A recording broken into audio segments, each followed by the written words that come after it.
What? That's crazy. What up, YouTube? It's your boy Project, and welcome to 3, 4, 5, I don't know, horror story animations.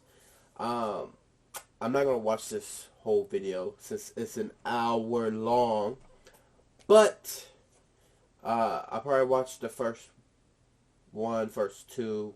We'll see. There is another video I do want to watch, so after this one, or after the second one, we'll move on to that one. But Wicked Wednesdays, because that's a horror word for Wednesday. No, I mean that was the only word I could think of. No, I forget it. Anyways, let's get straight into this. Extra dark. There you go.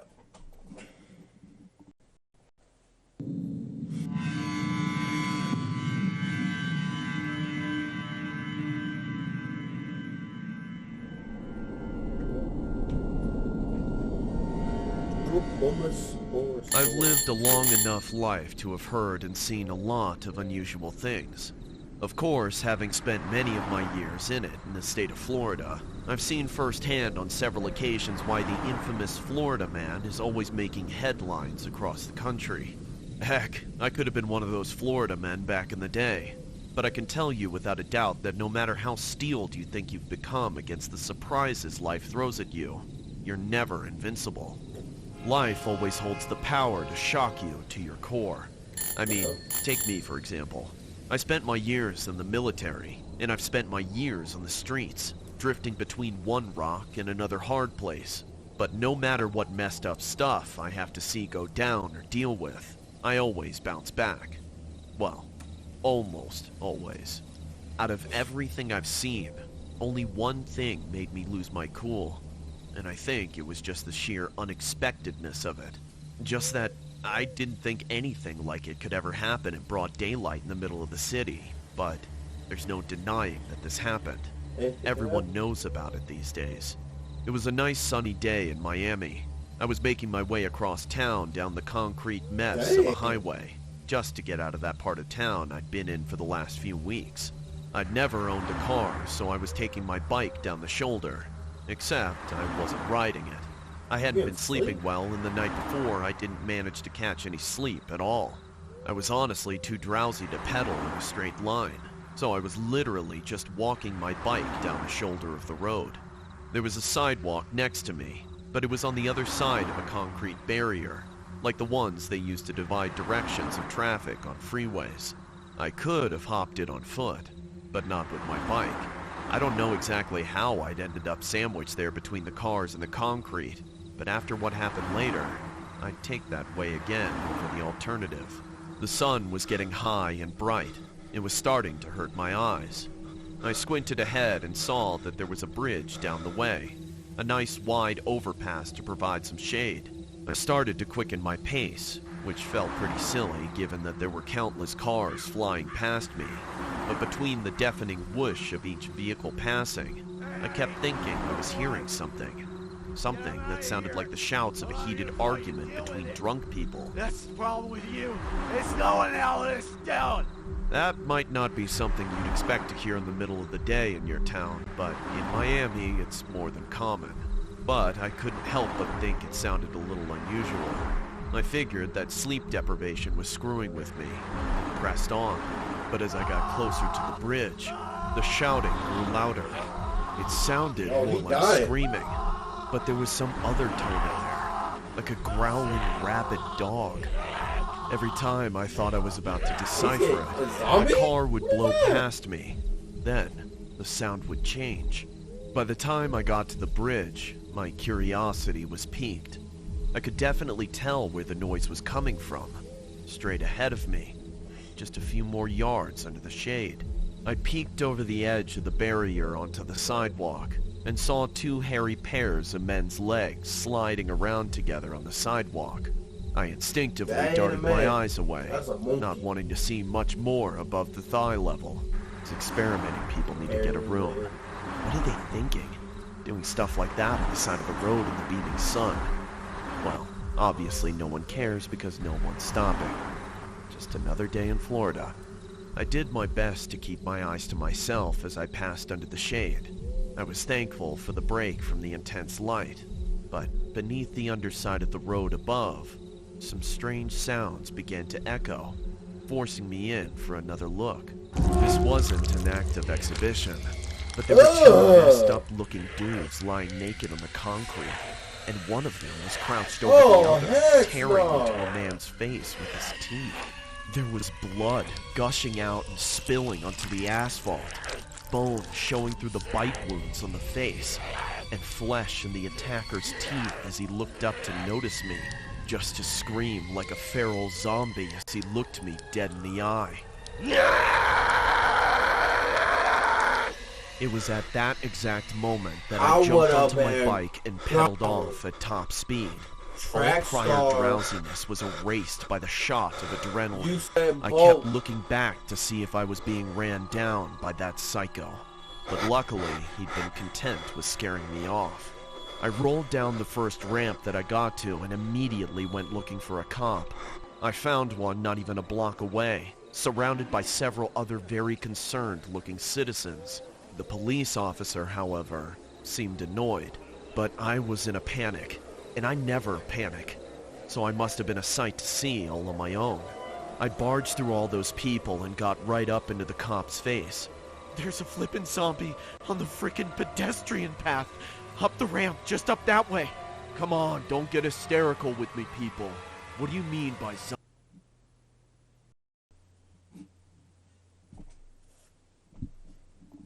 Me and those other civilians traded a few strange looks, all in an understandable loss for words. Some of them looked like avid bicyclists. Others just looked like people who'd come out of their cars. I wondered how long that thing had been going on with all those people just driving past like that. Then we heard the gunshots. 5 of them in quick succession. Everybody on the street stopped what they were doing, dumbfounded. In just a few minutes, more and more cops came, followed by an ambulance, and then the army of press. News van after news van drove up to broadcast the scoop, live on the scene, or whatever. I heard some office building captured the whole thing on their security cameras. It was the talk of the town for weeks. I'm sure the name Miami was heard all across the world alongside Zombie Attack, Cannibal Eats Face off Homeless Man, Florida Man Gets Wasted and Eats Face. I don't care for any of that. People who weren't there seem fascinated by it, but I know more than anything that I never want to see pictures of that horrible tragedy. Just from seeing it one time, I was shaken up for months. I still get hair standing up on the back of my neck whenever I pass under the bridge. A person who was riding his bike here off the MacArthur Causeway yesterday afternoon says he saw one man eating another man alive. You're about to hear from the Miami man who had his face chewed off. My face was all dashed up. My eyes got plucked out. And ignored the officer's orders to stop eating the other man's face.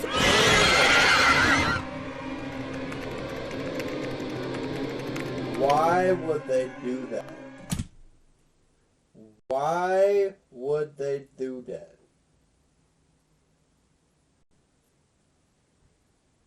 I see you. I see you. Next video. Alright everybody, this is the second animation that I found that looks very interesting.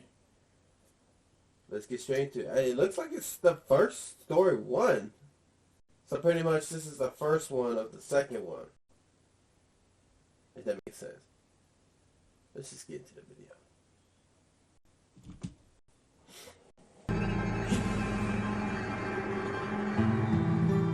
I don't know if anyone who needs this advice will be able to find this, but I'm going through the trouble of telling this story on the off chance that it will reach the right person. I'm not ashamed to admit that I'm homeless. I'm posting this on a library computer to a website some kid on the street told me about. Anyone out there who's in danger of becoming homeless needs to remember what I'm about to tell them. If you have people you can trust, never leave their side, for their protection and yours. I'm usually the first guy to follow this rule, but a few weeks ago, I forgot it for just one night. I was walking down the streets of northern Las Vegas around evening time. Probably a sketchy situation for most, but I felt pretty comfortable. The bothersome police mostly left this neighborhood to its own devices, and I had quite a few friends in the area. That's just the kind of guy I am. I can make friends with almost anybody, no matter how down and out any of us get. I just found a bag of half-eaten McDonald's in a trash can, so I was ready to find a place to sit down and eat, then turn in for the night. I dragged my mat of cardboard into an alleyway where I knew a guy named Skeg would be living. I'm sure Skeg wasn't his real name, but most homeless people in Vegas are hiding and in debt to somebody, so we almost never tell our real names. Hey, Bert, want some dumpster pizza? It's pretty fresh. Only if I can trade you some less than fresh hamburgers. You drive a hard bargain, Bert, but I'll have to accept. Sit down, let's divvy. Sure is a nice night. That's just how we were, Skeg and I. It certainly wasn't a nice night. I was just saying that. The sun was setting fast and the bone-chilling nighttime air was blowing in even quicker. But we were in good spirits despite all that. We had food and company, and that was all we needed. Though I think Skeg had found himself a little booze with that pizza, because he was acting a little more freely than usual. I almost hit the jackpot in the casino today, Bert. One little inch away, and that $5 would have been 5,000. One of these days, I tell you, Skeg's gonna win it big. Oh yeah? What would you do with $5,000? You gonna invest it? Bah! All that investment crap is slow money. I'd get one of them blackjack tables and I'd clear it out. Double my money, then double it again. You know, Skeg, if somebody gave me $5, I'd spend it on food. I wouldn't gamble it away. That's how I got in the mess that I'm in. And that, Bird, is why... What up, YouTube? So, I was recording this video and my whole computer shut down. So, I'm gonna continue it, but this is the next day project. So, let's continue watching this.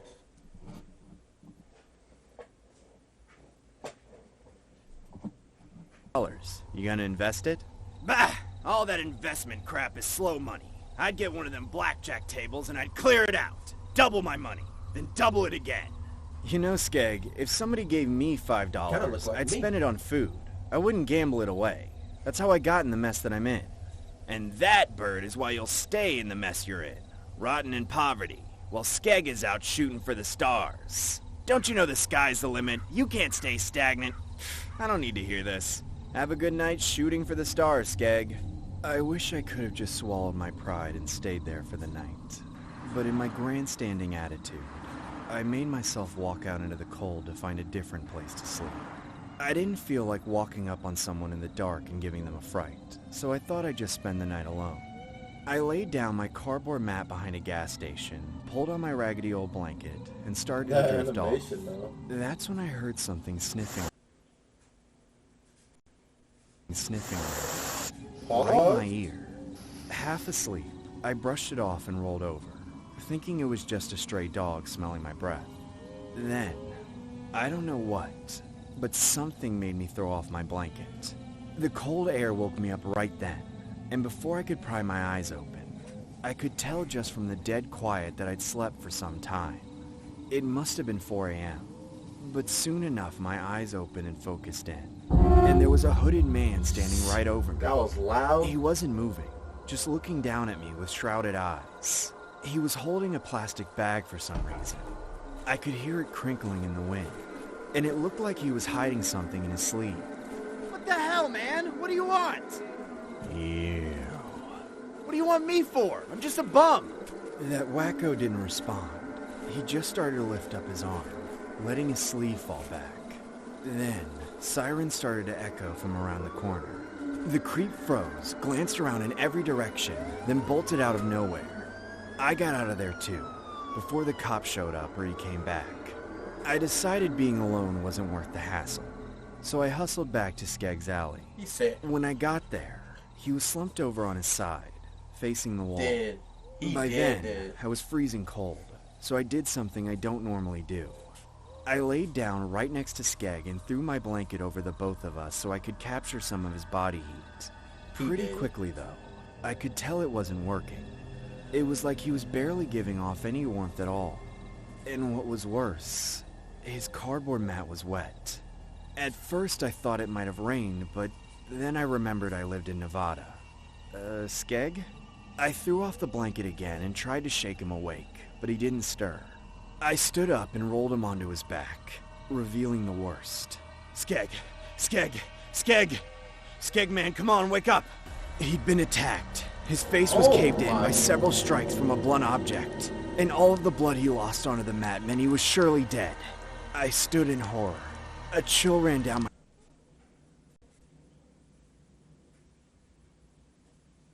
He dead. my spine as I made the his eye hanging out like Glenn in The Walking Dead. connection between this and the guy that had woken me up. I ran straight to the only place I knew could help. The 24-hour diner 4 blocks away. I told them everything and they called the police. If I'd only stayed with Skeg that night, he'd be alive. And I wouldn't have gotten so close to death myself. Oh well. I guess he got his chance to shoot for the stars and he took it. Just goes to show how important what I said was. Don't ever get caught out alone, because you never know when or where wackos like that creep are lurking. I heard he killed more than one homeless person, just stalking the streets with a hammer and a hood, bludgeoning people to death in their sleep. What's gotten into people these days?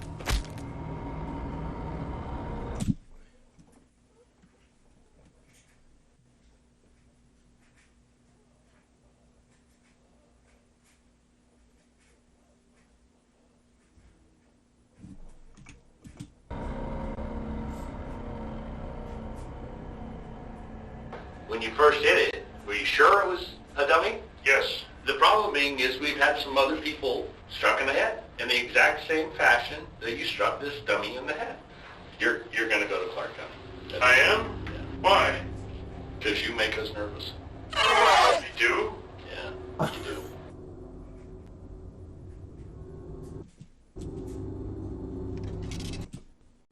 Well, dang. Next. Alright, so I found this Spider-Man horror story animation I wanted to watch. It's 2 of them. I might watch both. I might watch just one. But where's my? Hold on 1 second. All right. Let's watch the. Let's watch the.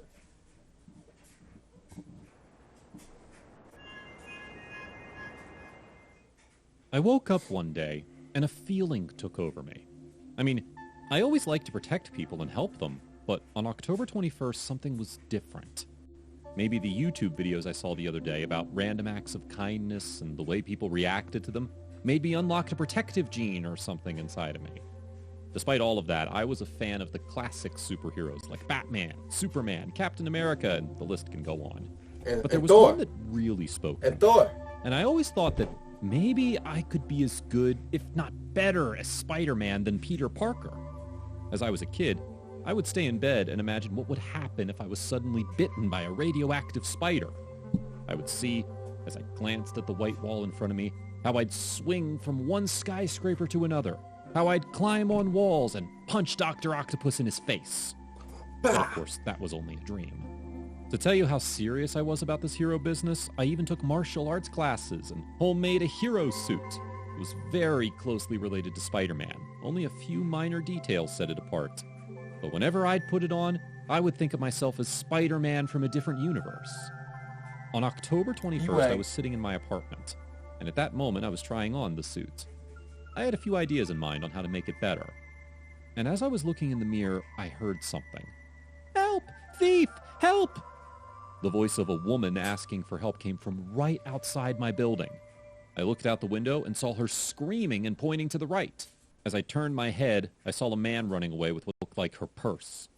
Without wasting any time, I got out the window, and by peering into the windows of the apartments below mine, I immediately reached the sidewalk. I started running as fast as I could. I'm a very Look at my boy running. Athletic guy. Catching up to that out-of-shape robber wasn't that much of a hassle. Hey, stop it right now!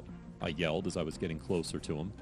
The guy turned his head, saw me, and laughed before turning right into a dark alleyway. I did the same. He reached a dead end, and I was the only obstacle between him and his way to freedom.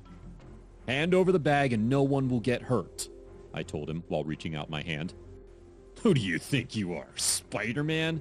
Listen, kid, I'm not in the mood for games. You better get out of my way or I'll cut a hole in your face, the criminal said as he took out a knife.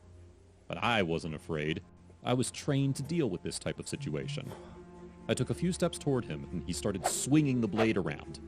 I managed to catch it with my hands, and then I landed a blow with my knee right in the stomach. Okay. The robber fell to his knees, and it looked like he had a hard time breathing. Now, will you ever do that again? I asked him, while the man had both hands on the ground. He nodded as if to say no, and I left him there. I rushed back to the lady who was still in the middle of the street. Excuse me, ma'am, I believe this is yours, I said while handing her the purse. A bright smile appeared on her face. She gave me a big hug. We need heroes like you, Spider-Man, she said. Her words changed me that very day. I was not the same as I've been all my life. I was now a hero. Right. I was the one who would protect the people of my city and punch every wrongdoer in the face. The next day I woke up and I was filled with hope and purpose. I checked my phone, went on social media, and to my surprise, I was going viral. It seemed that a kid filmed the entire thing from across the street. A video of me beating up that guy and returning the purse had millions of views and thousands of comments. And everyone was thanking me and saying that finally, someone who could handle these cases that the police won't touch is here to save the day. I got out of bed, looked in the mirror, and said, "The day's finally here, Josh. You're Spider-Man from now on." Oh, he gonna die. The next couple of days, no crime took place. And in my head, it seemed that the robbers and the criminals were afraid to be caught by me. But on October 24th, peace ended. From the early hours of the morning, thunderstorms inexplicably appeared in the sky. There were no traces of clouds, so the phenomena was truly strange. Even the news reported on it. At around 9 a.m., I was having breakfast, and at the same time listening to the TV. Episode. A man has been seen up in the sky with lightning bolts all around Supposed him, to be Spider-Man. the news anchor reported. I turned around to see what he was talking about. A man in the sky? And there he was, filmed by their cameras. He was levitating with his arms spread wide, and in one hand he was holding a staff of some sort. Then, on live footage, he pointed the staff downwards and hit people with several beams of light. The people that were hit fell to the ground. They started twitching until something else happened. Something came out of their bodies. Their soul? Like their soul. A white ball of energy started floating away, getting further and further from each body it came out of. Then the orbs headed towards the man's staff. You ain't got Police no appeared powers. at the scene. They started firing bullets at him, but they ricocheted. I'm needed, I said while putting on my mask and heading toward the town square. On my way there, I saw a lot of people running in the opposite direction, scared for their lives. I had to save them. As I arrived, I saw that with one wave of his hand, the villain made all the police officers fly away. They went in different directions, hitting trees, houses, and cars. I approached him. I'm not going to let you do anything to my city. He seemed intrigued. While he slowly came down to the ground, he started laughing. Bravery. Such a useless trait, he said. Now, face to face, I could see him better. He was dressed in all black. His eyes didn't have any pupils. They were blinding white. Who are you, and why are you doing this? I am here to gain eternal life by purging every soul here. Upon hearing that, I charged at him and jumped over the villain's head. As I was about to kick him, he moved just enough to avoid my attack.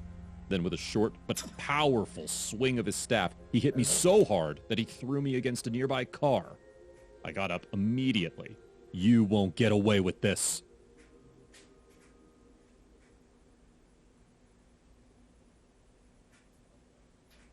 Too scared to subscribe.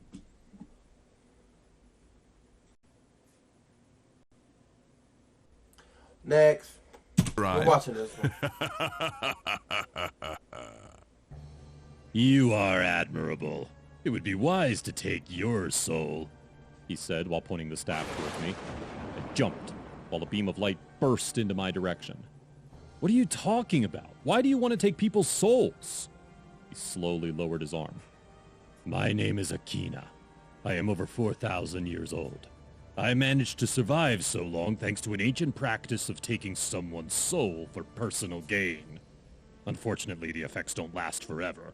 But from my calculations, if I take the soul of every person on Earth, it will sustain me for another 20,000 years. I will not stop until I become immortal. You're a crazy man, I said while running towards him, hoping to get his staff. I figured that it's the only way to stop him.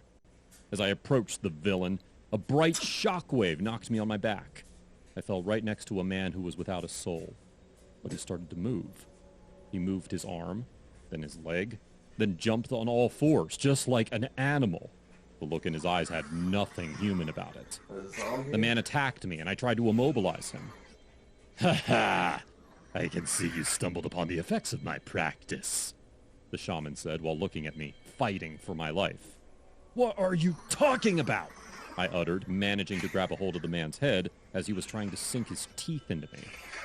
The human soul is comprised of two parts, good and evil. I only need the one that is good. The evil part remains in the body, making each and every one of my victims feral, just like a beast, he told me, while being amused as I finally knocked the guy out. I tried to attack him again, this time from a different angle to catch him off guard. I jumped on his back and got a hand on his staff. He started to yell, and a terrible noise came out of his mouth. It pierced my ears, and my head started to hurt. With the last ounce of strength I had, I managed to kick the staff exactly in the right spot so that it broke. Akina spread his arms, and again, a white force field pushed me away from him. But at the same time, since his staff was broken, all of the souls he captured from my city were being released. I could see hundreds of bright orbs leaving the broken staff. They landed on the ground, and as soon as they did, they materialized. They turned into the people they came from, but they looked like ghosts, and you could see right through them. The shaman flew away at that time. I was there, left in the middle of the town square, surrounded by a mix of good-hearted ghosts and feral people who acted like animals. It all seemed surreal. I had no idea how to fix things.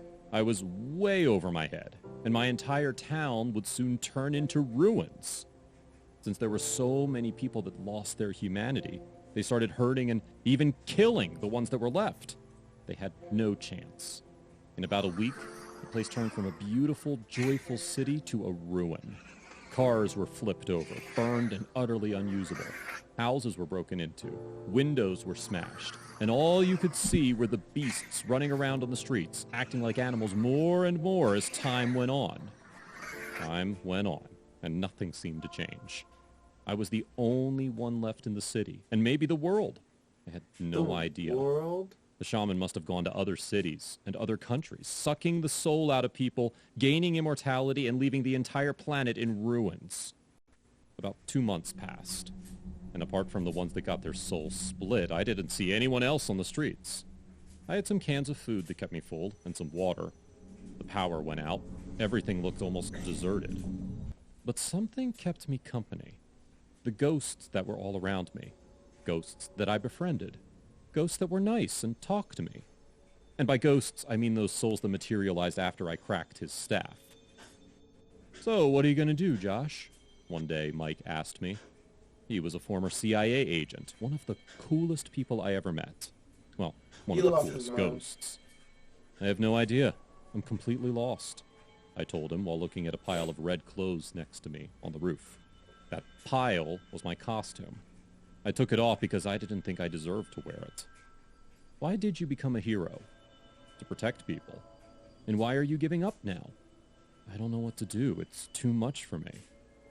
Well, I think I know someone that can help you, he said.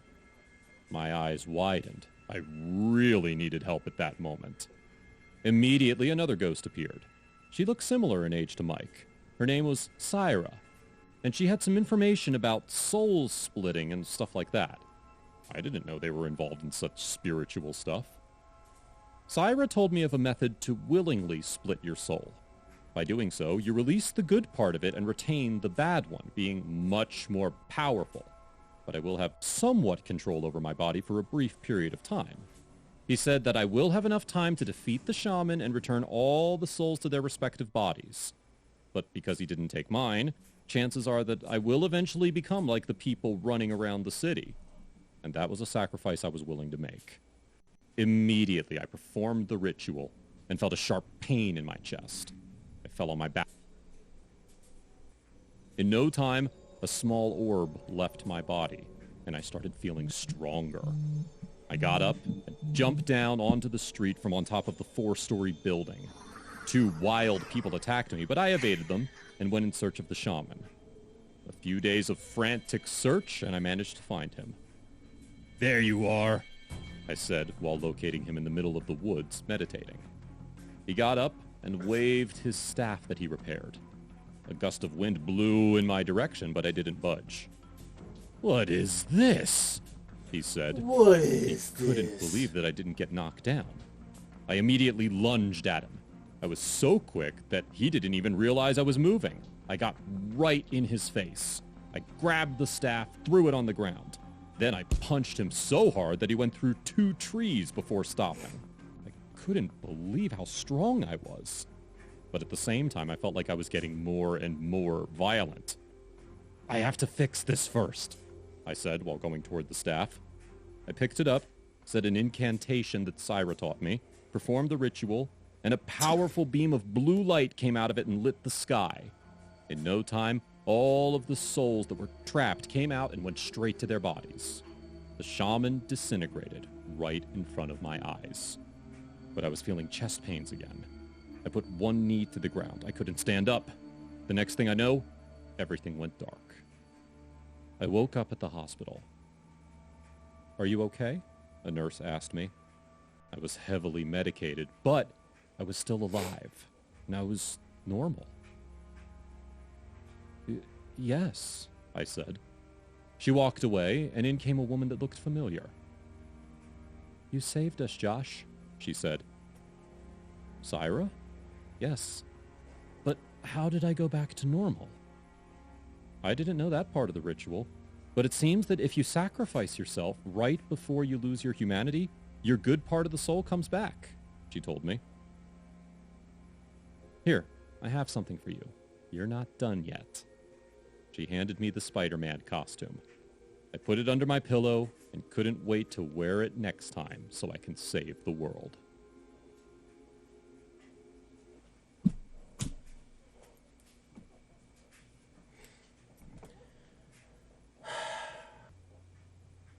Well, that was a disappointment. I thought it was going to be scary.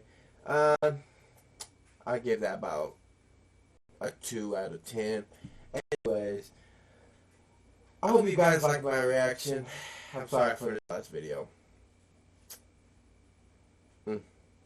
Hope you guys like my reaction. Please like, subscribe, and share with your friends and family. And if you guys have any videos you guys want me to react to, please link them down below. And I'll see you guys again tomorrow.